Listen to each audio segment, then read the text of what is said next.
Hi guys, Ali Duzette here, and today we are talking about how to clear the energy of a house. This is really good and important information. I think for some people it's going to be life-changing information.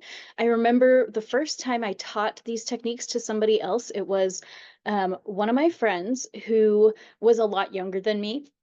He was like 8 years younger than me, so he was still living at home, and I knew him from church, and um his parents were kind of abusive. And so I taught him these techniques, and he said, Ali, you would not believe it, but after I applied these techniques, my parents stopped harassing me. And he just couldn't believe it, that it could be something so easy as cleaning the energy of your house to shift the behavior of the people inside. He didn't make them be nice to him.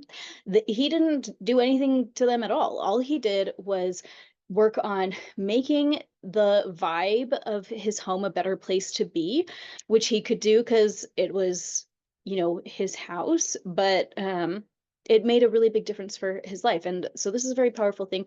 I've made several videos about this in the past, but I didn't have like a super clear title on it. And I think they were all mostly in Facebook in my Facebook group, Intuitive Healing with Ali Duzette. But today I wanted to just make it really clear and let's walk through the steps and get the job done. I did record a full house clearing that is now available on aliduzetclasses.com. And so if you go on there and search for house, it's going to come up, and we go through every kind of room in the house. And that way you don't have to worry about making sure that you do it all right, all by yourself. I'm there to like guide you through it. So I'll put the link to that below. But let's just get started. So as we're clearing out the energy of the house, the first thing that we have to realize is that a house is not just a house, right? A house is a collection of a lot of different spaces, right? At least in the modern age. Maybe 200 years ago, yeah, a house was a single room and that's what you got. But today, my house is pretty small in my opinion, but it still has, I think, 10 rooms. I think I counted that because we have like 5 tiny bedrooms and two bathrooms and a kitchen and a dining room and a living room. There you go. Um, and so even small houses they can have a lot of rooms these days, which is not normal from all of time. But as we clear the energy of the house, we really need to go room by room and kind of space by space to create um, each space needs to be kind of dedicated to what it's there for. And I think also it just makes it easier to make sure that each space in your house is cleaned up energetically, right? Because we're going to have different vibes in the bathroom than the bedroom, and different vibes in the entryway from the living room. And just parceling it off by room just makes a lot of sense. So this is the overall structure. We're going to start going room by room, and you clean up the energy of one room at a time. Okay. And then once every individual room is taken care of, then we work on the house as a whole. That's when we work on the roof. That's when we work on the foundation. That's when we work on the yard. That's when we work on like the overall space in its entirety. Okay. And um, so that's kind of the steps. You start from the inside and work out. Start from inside the house, inside whatever room seems to work for you as the place where you should begin. For some people, I think the entryway might make a lot of sense, or the bedroom might make a lot of sense. Your kitchen. I feel like for different people, those all are a good starting spot for you cleaning your house, but you are the authority over your own space. And so you get to choose where you want to start. And you really, in my opinion, can't do it wrong as long as you start from the inside and then work your way out. If you have somebody living in your house who is not under your jurisdiction, like your spiritual stewardship or something, I do not, you have to respect their boundaries. So as an example, years ago when my third eye first opened and I started being able to see the energy of houses, and I was like, what the heck? We actually had renters in our house, and I could see the line of where my energy was it for the house, like my house energy was, and then where theirs began. Even though we shared a house and I owned that house, they had their own energy that was permeating the space that was assigned to them. So my opinion is, like, your minor children, the children under your legal jurisdiction, like, go to town, energetically clean up their space and their rooms and everything like that. For people that are like renting, um, if you have an adult child, they're 25, they're like kind of on their own, but they live in your house.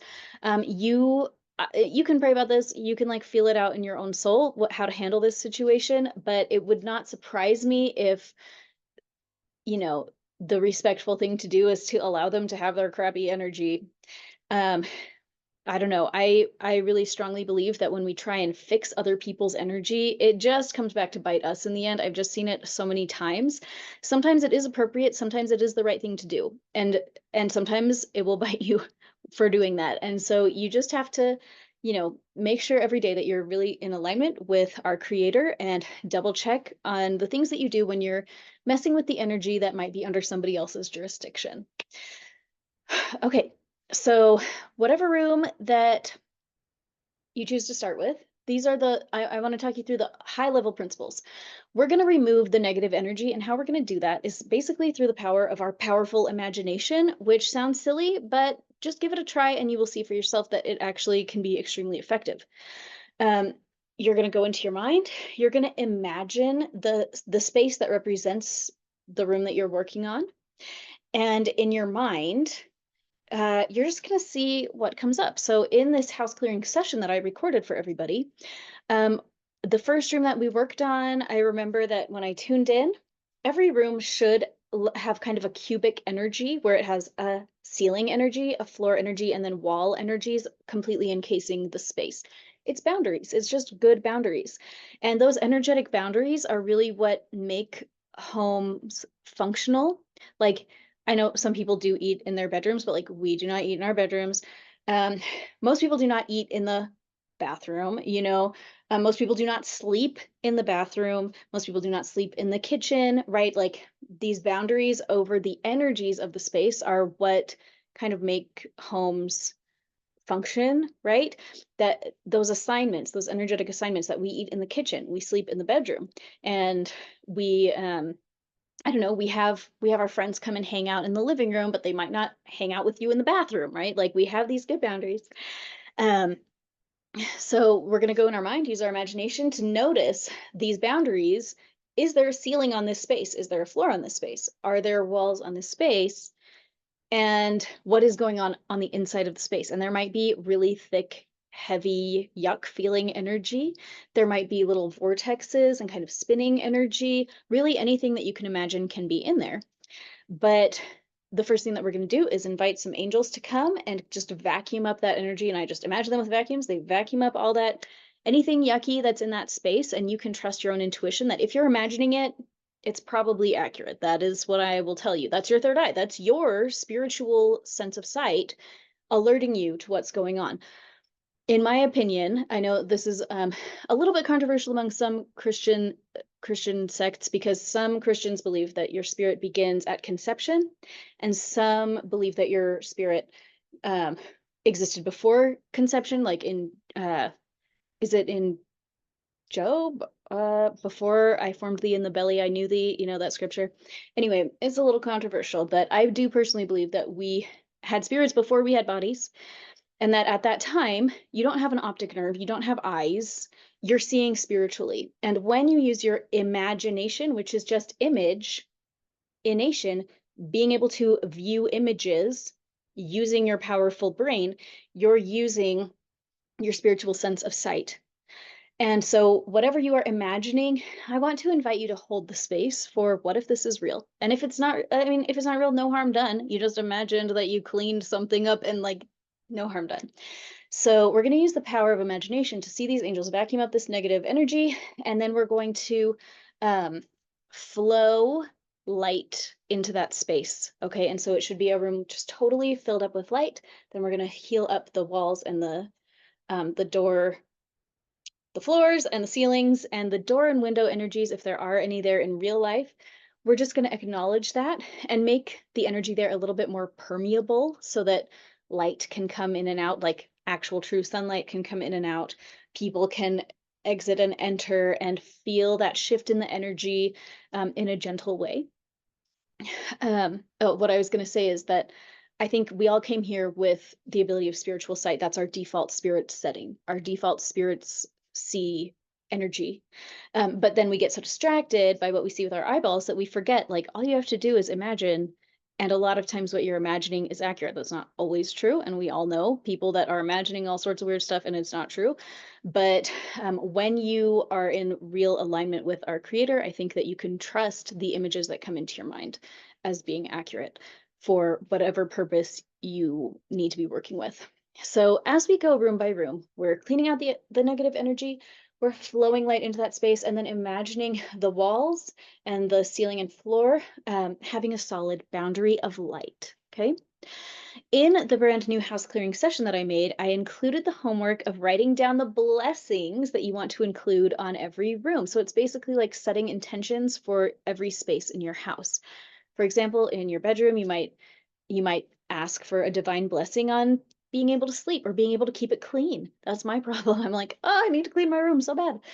Um, in the kitchen, you might ask for blessings on the food preparation and on managing the flow of dishes and stuff that we have to take care of in order to continuously cook and feed ourselves and clean things and start the cycle all over again. You might set the intention or like pray for divine blessings that every time somebody enters your house and steps into your entryway, that they feel a sense of peace and belonging and welcome. Um, you are qualified to say, what do I want? What do I actually want in each of these rooms in my house? And you're going to create those intentions, and then you're going to imagine them kind of getting written into the energy of that room. So imagine those walls, and it's like angels come and write your blessings on the walls of that room. Okay. After that, after we do every single room and space in the house, so you're going to do your halls, right? You're going to do I don't know, just like whatever spaces you have in your house, we're going to go space by space and do that process for every part of the spaces in your house. And when that is all done, then that's when we work on the roof and the foundation. And we do it the same way. We're going to have angels come and vacuum out any toxic energy in the foundation, any toxic energy in the roof, and seal up the roof with light and the foundation with light. And, embed the blessings that you want. I don't mean to imply that we're like circumventing God or something like that, but um, we're saying like, God, can I please have these blessings like written on my home? I think that that's like very appropriate. I don't know. You pray about it. You are qualified to decide how you want to handle this. But after that, okay, after we've gone all through the whole house and after we've worked on the roof and the foundation, then we're going to ask for a bubble of protection over the whole space, okay? And this is pretty powerful, and I love coming home and like feeling the bubble over my house. With this bubble over my house, I always have programmed it that the bubble over my house will act as both an actual shield for me and my family against like the forces of evil or something, but also against any person, living or spirit or anything that would do us harm. So I'll come back to this.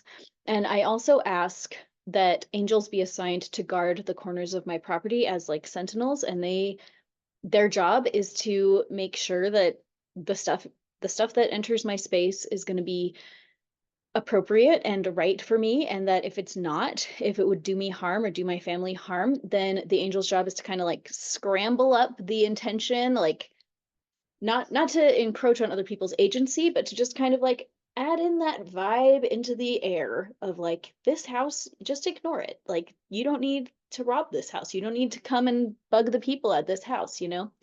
So if you've done my broadcast signals class, that you can add in broadcast signals on your house. And that's like basically what it is. I'm putting up like, don't rob me, like bad guys not welcome, like don't come here, bad guys. And so you can decide what signals you want your house to give off, and you can kind of put those in like a broadcast signal. And I'll link that class below, the broadcast signals class and the new house clearing class, if you want to kind of sit back and have me guide you through every single room in your house and the appliances and everything like that. Now, one thing So one thing is I have over the years, I've done this for like 10 years, praying these blessings over my house and putting in this bubble of light over my house. And I, the first time I did this, I lived in a medium safe neighborhood. Um, and my next door neighbors, I like really, really loved them. And I wanted to protect them too. Can't I just put a bubble over their house? And, I invite you to feel this out for yourself and like pray about this for yourself. The answer that I got was no, because of a lot of reasons, but basically it kind of boils down to jurisdiction and like they're not under my jurisdiction. I can pray for them to be safe and protected, but as far as me installing a new energy over their space, like that is a gross um encroachment of their boundaries. And so I do not recommend doing that. So that is just one thing to keep in mind.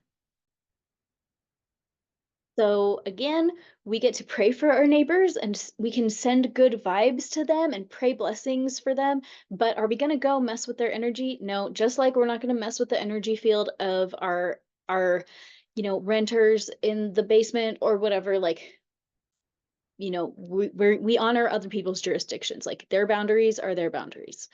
Now, when it comes to renters living in your basement, now they're the space that they're renting, because you own the house, I would say you could work on the walls up to the paint, and where the paint is, that's their energy. But inside is, I would say, what you own. And so you can like flow the light in through the ceiling and the walls and everything like that. But paint in, it belongs to the renters. Okay, and I talk about this a little bit more in the full session. Now, if the land itself is cursed, which does happen. Or, sometimes very extreme situations have taken place in a house or on certain land. Um, that goes a little bit beyond the scope of what I wanted to talk about here, but you may need to level up. And so this is alliedoes@classes.com. And yeah, that's good. I'm gonna have to scroll down so far. Let's see. What is it called? Defending Against the Dark Arts. Okay. This is the class Defending Against the Dark Arts. And this class will teach you how to like cast out evil spirits and stuff like that. And also, well, it does a lot of things, but basically if you have like you're built on like an Indian burial ground or something like that, I'm going to invite you to consider doing that class on Defending Against the Dark Arts. I think it would possibly be very helpful to you. Uh, but yeah, we work on the energy of the land itself after we work on the actual house and like the space above, and then we can work below and clear out the basically like the trauma that the earth is still carrying from the past. Okay, I had one more thing to do, and that is just to kind of walk us through it. So go ahead and close your eyes, and you're just going to pick one room. Take your deep breath, and you're going to close your eyes and imagine the room that you want to work on today. And just imagine what's in there and kind of describe it to yourself. What do you imagine? You don't have to actually see anything, you're just thinking about it. So as you think about this space that you want to clear the energy of, what thoughts come into your mind? Okay, what impressions do you get? You don't have to see it. You just have to think about it. Okay, so if you have aphantasia, it doesn't matter. Don't even worry about that for 1 second in the rest of your life. It doesn't matter. Just think about it, and your thoughts can still be accurate. So we're going to imagine angels coming. And again, if you can't imagine very well, think about angels coming to vacuum up every last inch of the cubic space and just watch. Okay, your job is to be a witness. Okay, we're exercising the law of witnesses and witnessing um our divine helpers clearing out the stuff in the space. So watch them and feel it as they're cleaning up the space. And then so they're going to work on like the random space, then they're going to work on the actual walls itself and like clean up the energies of the walls, the ceiling, and the floor. And when that's done, let's go ahead and imagine light flowing through the space itself, cleaning that out like a waterfall of light. We're gonna seal up the floor and seal up the ceiling with light, and then go wall by wall, 1, 2, 3, 4. And remember, if there's a window in the real life space or a door in the real life space, just set the intention there's like a door energy there and a window energy there. It's still going to be like a wall of light, but it's going to be, you know, you're going to kind of demarcate the door space, the window space, okay?